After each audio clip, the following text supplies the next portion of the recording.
अब हम बात करते हैं एंकालोजिंग स्पॉन्डिलाइटिस किन कारणों की वजह से होता है। वैसे तो अभी तक इसका कोई सटीक कारण नहीं मिला है कि इसी कारण की वजह से ये होता है। अभी कोई एग्जैक्टली कारण नहीं पता चला है, बट ऐसा देखा गया है कि HLA-B27 नाम का जीन जो बॉडी के अंदर पाया जाता है, उसका एक कनेक्शन है एंकालोजिंग स्पॉन्डिलाइटिस बीमारी से।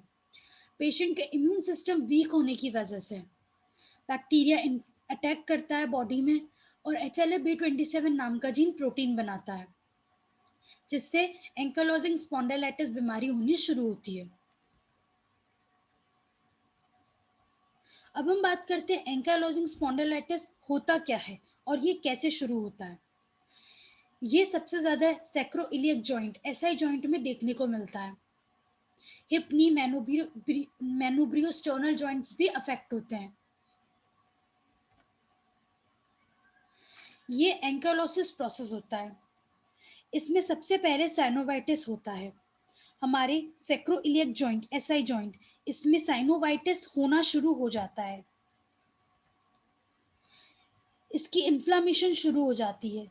साइनोवाइटिस होता है साइनोवियल मेम्ब्रेन का इन्फ्लामेशन होना। अब इस इन्फ्लामेशन के बाद वहां पे फाइब्रोसिस हो जाता है।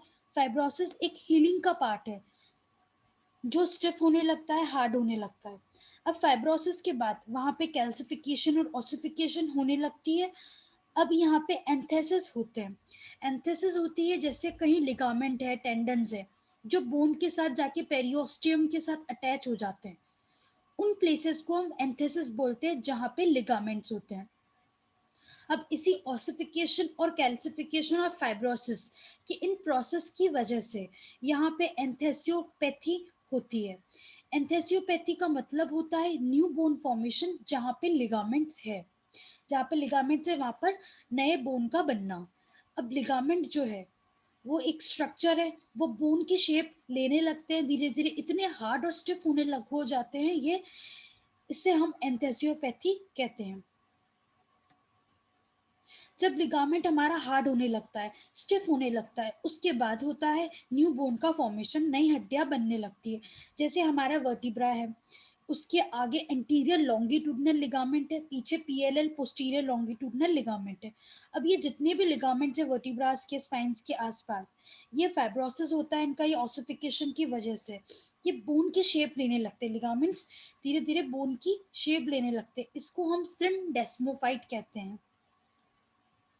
जैसे हमारे एनुलस फाइब्रोसिस है, वो भी हार्ड होना शुरू कर देते हैं और उसके ऑस्टियोफाइट्स बन जाते हैं, इसको हम सिंडेस्मोफाइट्स बोलते हैं।